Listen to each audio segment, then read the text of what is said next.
Is there anything I can do for you two? I'm afraid that Wangsheng funeral parlor isn't in the best state to receive guests. We've come to see Zhongli. Could you please tell him we're here? Unfortunately, Zhongli isn't here at the moment. It seems he went to Northland Bank. Doesn't the Northland Bank belong to the Fatui? Last time we saw Zhongli was before we went to the Golden. Do you think he doesn't know about the attack on Liyue? Visiting the Fatui at a time like this could only... We had better go and make sure that everything is okay.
You call this cooperation between Harbingers?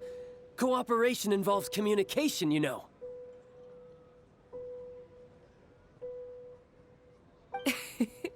Don't take it to heart, child. Besides, aren't you happy that you got to skip the formalities and bring chaos to the land? I'm sure you must have enjoyed that. Oh, it seems that some of your friends have arrived. Hey, it's Zhongli and Child. And... you! You're also... It's you two. I believe we've met once before. In the city of Bards, was it? I'm glad... Ah, right. I imagine that it must have been rather hard to forget watching helplessly as something precious was snatched away from your friend. No, don't let her get to you! You've yet to gather the powers of all 7 elements, and our last battle at the Golden House was almost more than you could handle. So it might be best to keep things peaceful this time, seeing that 2 of the Harbingers... Well, if it isn't you two. This is our first time seeing each other since Liyue was nearly wiped off the map. Paimon knew that we should never have trusted a Fatui Harbinger. Oh, now don't say that. Sure, I may have misled you, but I never had anything against you personally. Besides, I thought we were getting along quite well together, didn't you? Except for that little tussle we had at the end. Nothing personal. We just have different views, that's all. Of course, you may very well hold this against me, but that's up to you. The real deceivers here are Senora and Zhongli. Curse them for leading me on. So actually, I think... Stop wasting time, child. There'll be plenty of time to chat once I'm through here. You remember the agreement, Morax. Now, if you would be so kind. The Gnosis, please.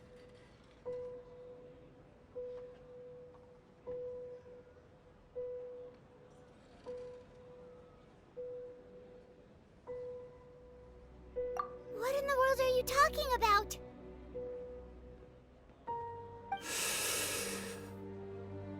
The contract is fulfilled. That which thou seeketh is now bestowed unto thee. For my...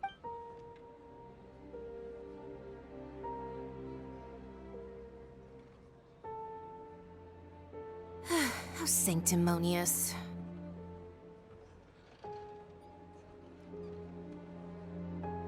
What? So you're the Lord of Chio?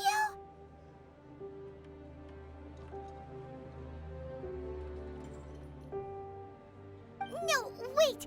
That's an exciting twist and all, but why give the Gnosis to the Fatui? I do not give it for free. I give it as agreed upon in the contract. For it is a matter solely between the Tsaritsa and I.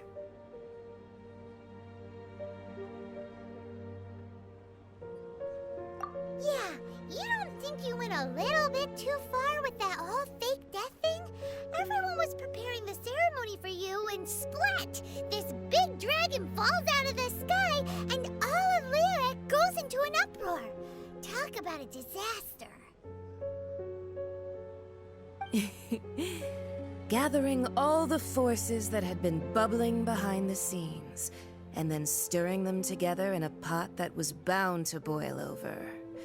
That's what he wanted to see, am I right?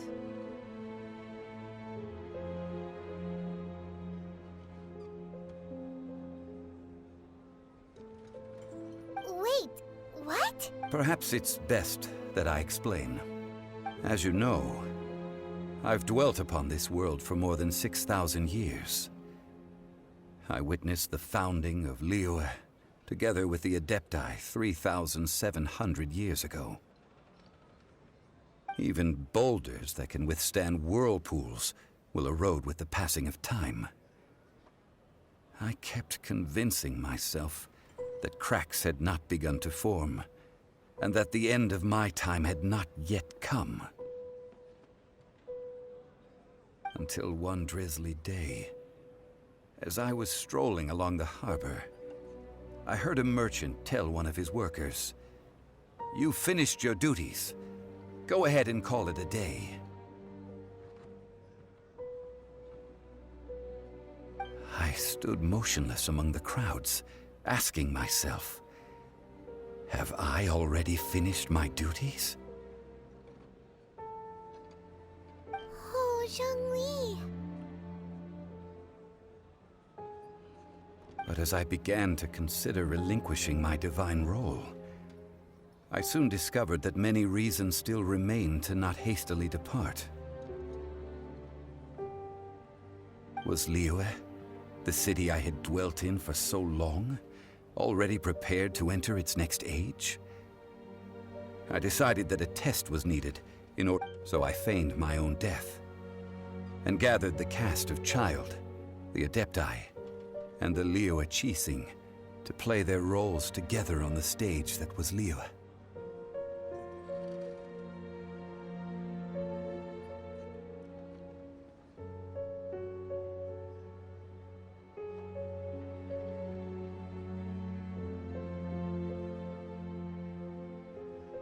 That's right. Which is why I continued to safeguard the Gnosis until now. So you mean that if the chaos ever reached the point of no return, you would simply appear and use your divine powers to... Of course, and it would have been all too easy for him too. Just as a child quickly matures after losing their parents, so has Liyue matured when faced with the death of its deity. I was pleasantly surprised with the finale of the show that you all put on. Why, the Adepti deserve the greatest applause, considering their years of seclusion. They hardly recognized the city, yet faced with such a crisis, they exerted the greatest amount of restraint. Not only did they manage to cooperate with the chiefs, and hats off to the emissary dispatched by the Cryo-Archon to fulfill our contract, Signora. She managed to keep everything she knew in strict confidence, far from the eavesdropping ears of her colleague child, just as I had requested. All the while, I carried on as Zhongli, and fulfilled the traditions of Liyue in this mortal form. Thank you for walking that path. These things were all a part of my script. The only unforeseen plot twist was the conduct of the Liyue Qixing. I had expected them to do no more than the Adepti, to come to the defense of Liyue. They seized the opportunity to supplant Liyue's divine protectors, and used the subsequent power vacuum left by my death to quickly gain complete control of Liyue.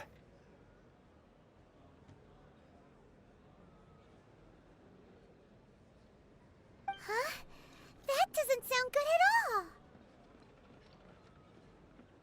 all! On the contrary, I think it is excellent. I had always feared that it was too soon for them to take over from me. And it was also that which I longed for the most. As such, this is the best parting gift anyone could have given this god of old. Hey, what about me? Doesn't anyone feel the least bit of remorse for deceiving me? You've practically kept me in the dark! I think that thanks would be more appropriate. You certainly played no small part in all of this, wreaking havoc and turning the city upside down. The Lord of Geo ought to if you hadn't created the pressure of a battle between mortals, adepti, and a god, the lump of coal resting in the Huh? Just whose side are you on, mocking me like that? Are you itching for a fight?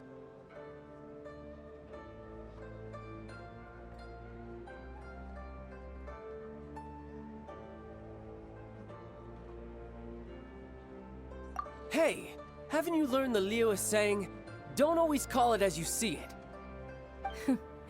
Well then, with the Gnosis in my possession, I have no use for such idle chatter.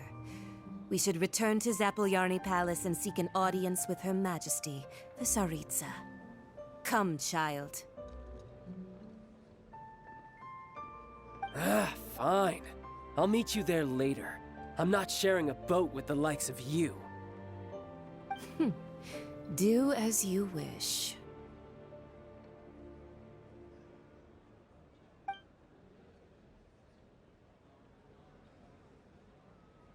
Now then, is there anything else you wish to ask me?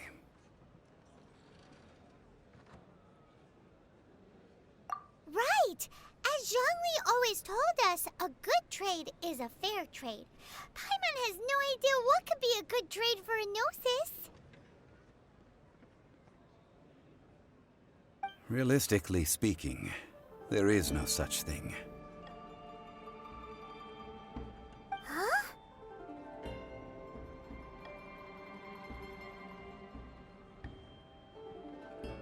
However, I am the god of contracts. For thousands of years, I have made countless contracts. If the deal was of no benefit, then I certainly would not be inclined to agree to it.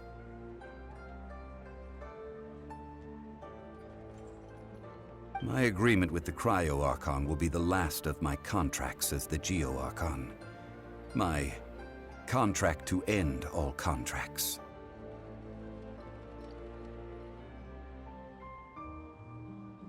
As for the bargaining chip that the Tsaritsa used to balance the scales, uncover that answer for yourself in your future journeys.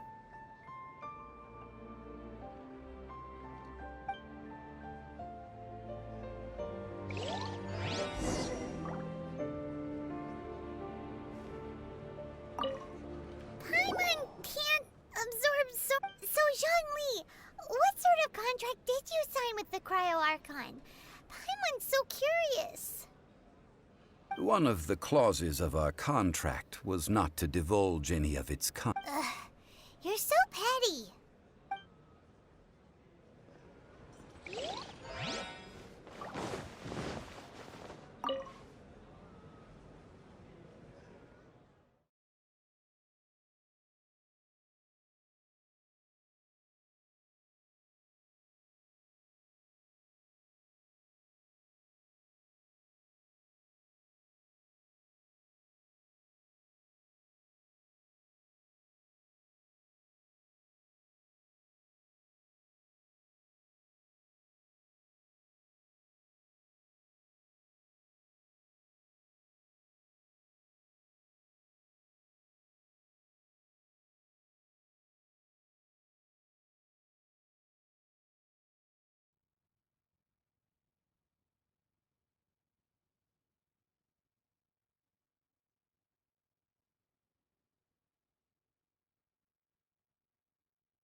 Today's the day of the rite of parting.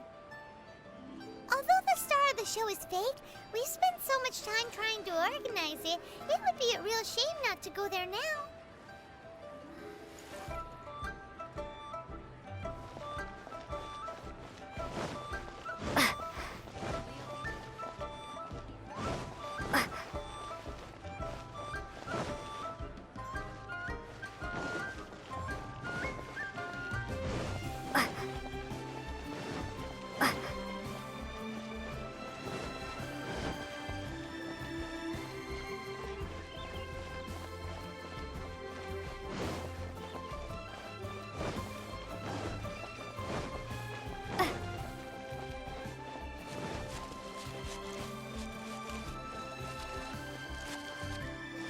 Well, since we're going through with this rite of parting, I guess it means that those rumors hit the nail on the head.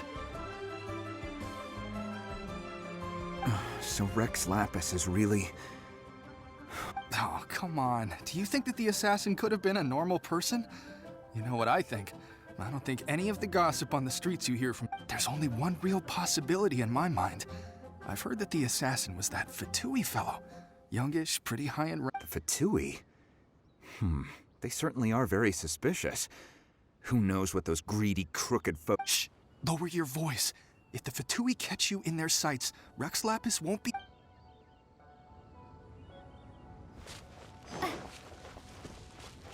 You know that god from the ocean couldn't have just shown up out of nowhere. I mean, it's been 2,000 years since Rex Lapis subdued it.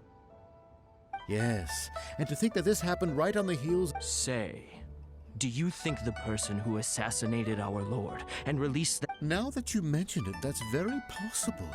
Yes, it's very possible indeed. I mean, it all fits together. That person must have colluded with the evil god to harm Rex Lapis. Oh, that wicked, black-hearted scoundrel. Still... forget it. Guessing's no use to us. Look, the Millilith over there looks like he's about to make an announcement. Let's hear what the Ministry of Civil Affairs has...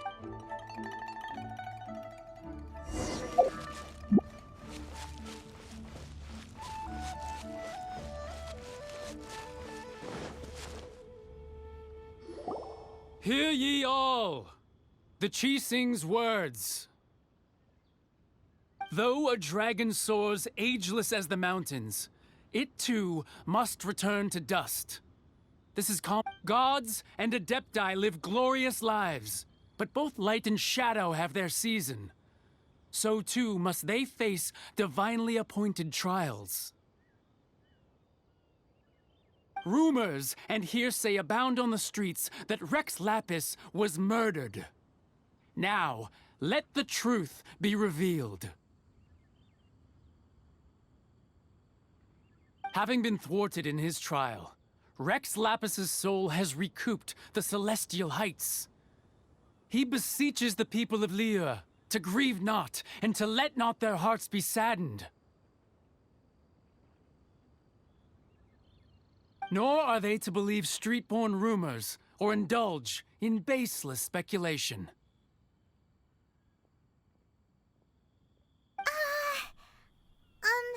Paimon needs a translation on what the Chising's announcement said.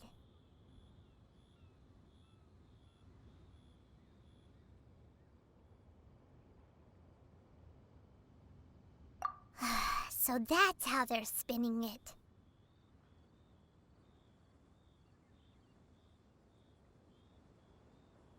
Something feels off.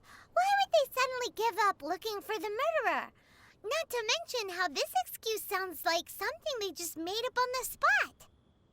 Could the Chising already have known that Rex Lapis wasn't dead? But did Zhongli tell them in secret after his gnosis changed hands? Exactly, right? Ooh, seems like the rite of parting has been...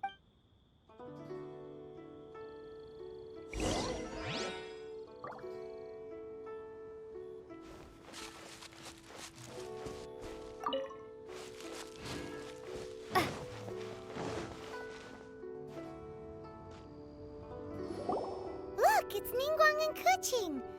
Are they... As said previously, Rex Lapis's soul returning to the heavens is the end of the contract. And it is also the end of an era. 3,700 years of contracts burnt and reduced to ash.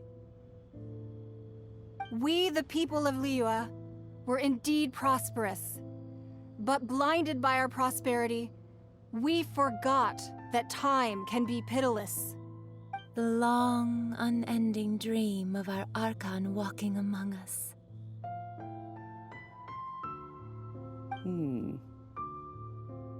Now that we have awoken from our dream, we must learn to say farewell. Will you stand with us as we re-establish our contracts? As we build a new age of prosperity? So concludes the words of Her Eminence the Tianquan. Does Her Eminence the Yuheng have anything to add?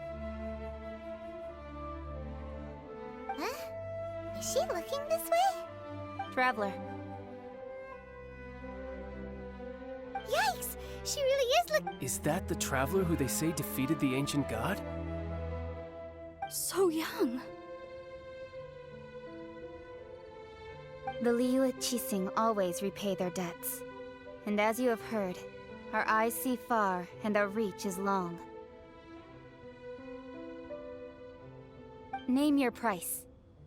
You deserve. Whoa.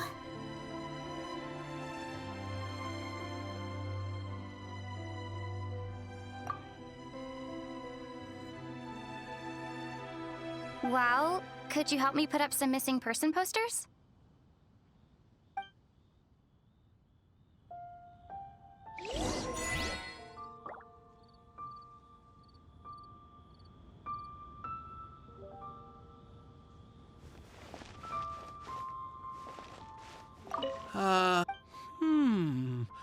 Now that I think about it, if everyone's of the same mind as me,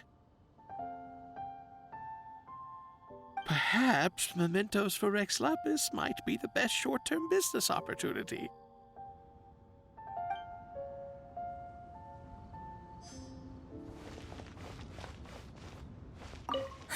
But it seems as if those perfumes really were meant to be offered to Rex Lapis. Well, that's fine. Suffer no rivals in love, they say.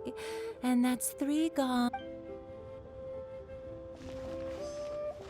As for the mortals and adepti of Liyue, what shape?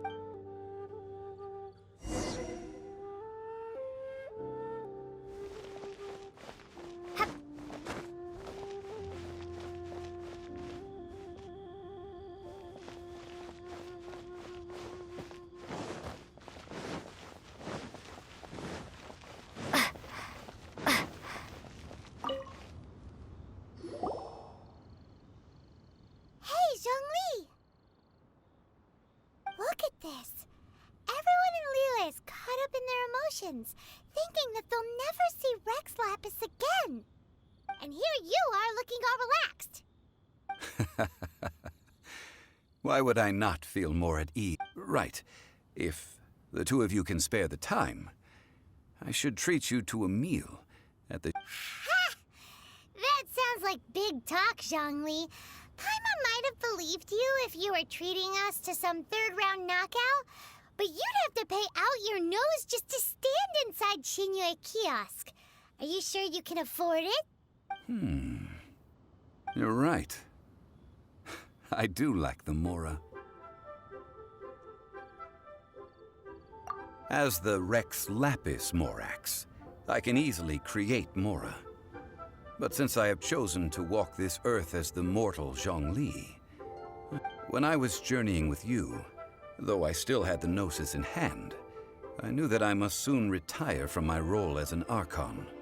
So I had to rehearse a little for my... Oh, no wonder! Paimon gets it now. You didn't look at the price tags when we were spending because you've never had to. But But since you weren't used to not being able to just make more Mora as and when you wanted to, you had to try becoming a parasite to society who lives off of other people's credit. Well, we were only spending Fatui money. You don't have to say it like that. In the City of Commerce, we do not merely exchange money or goods. We also exchange knowledge, memories, and foresight, as well as positions, roles, and lives. The Archon Morax could never experience life as the true mortal Zhongli could, no matter how many times he descended to be with his people. I must thank you for that. I will treasure the memories that I made as Zhongli, traveling the streets of Li. That is true. But there is no journey that does not end. Paimon thinks that we should make a move and continue our search. I fear that continuing your journey may be difficult. The nation that neighbors Liyue by sea, Inazuma, is presently closed.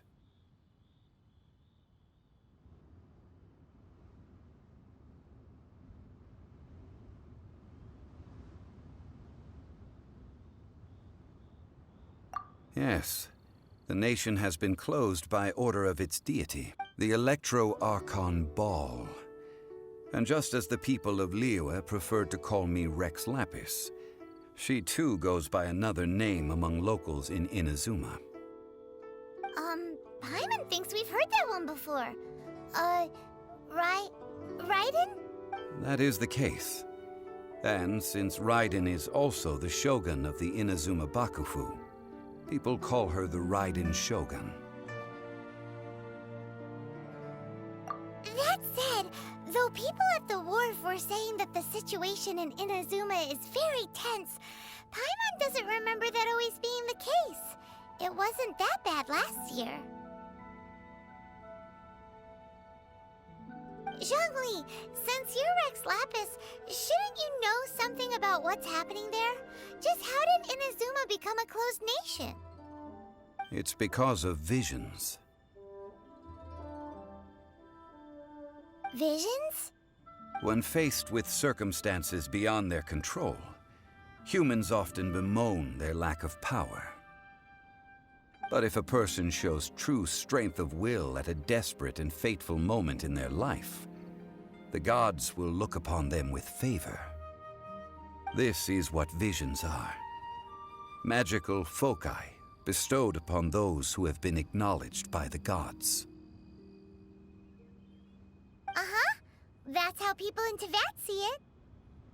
But starting from last year, the Raiden Shogun began promulgating the Vision Hunt Decree. Vision Hunt Decree? Yes. It was an order to seize all visions within Inazuma's borders, and to inlay them upon the hands of a statue of the 1,000-armed, 100-eyed god. They want to seize visions. But why? Aren't visions blessings from the gods? I should think that in the Raiden Shogun's eyes, it is precisely because they are divine blessings that they should be under the sole dominion of divinity. Whoa, that's harsh. The Animo Archon is the god of freedom, and the Geo Archon is the god of contracts. For her part, the Raiden Shogun is the god of eternity. It seems as though she has finally decided to eliminate any unstable elements that could pose a threat to her eternal realm. The fact that even I, the oldest of the seven, have now passed away, will only strengthen her resolve to pursue eternity. Knowing her, she must have again quoted that adage she is most fond of when proclaiming that decree to her people. 7 ideals for 7 gods, and of these, eternity is nearest unto heaven. All right then. Was there anything else you wish to know?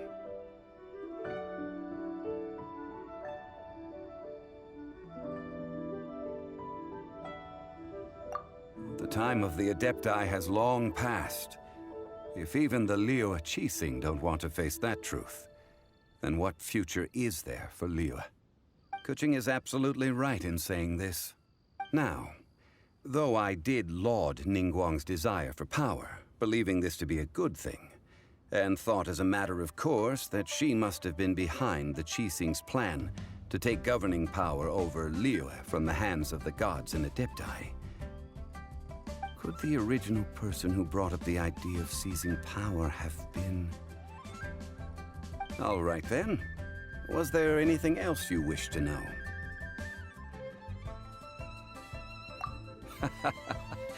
Ah, that was a good one. Failing a divine trial. How they came up with that excuse, I will never know.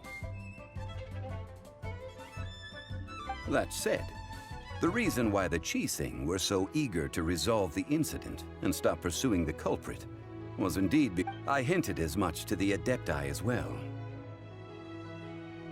How did I accomplish that, you ask? Have you ever heard of this particularly convenient Adepti art known as gifting dreams and visions? All right then. Was there anything else you wish to know? Yeah, about that. Before the Qixing made their announcement, we listened to a lot of people talking on the way. Most of them put the blame for everything on Child. These are indeed false accusations.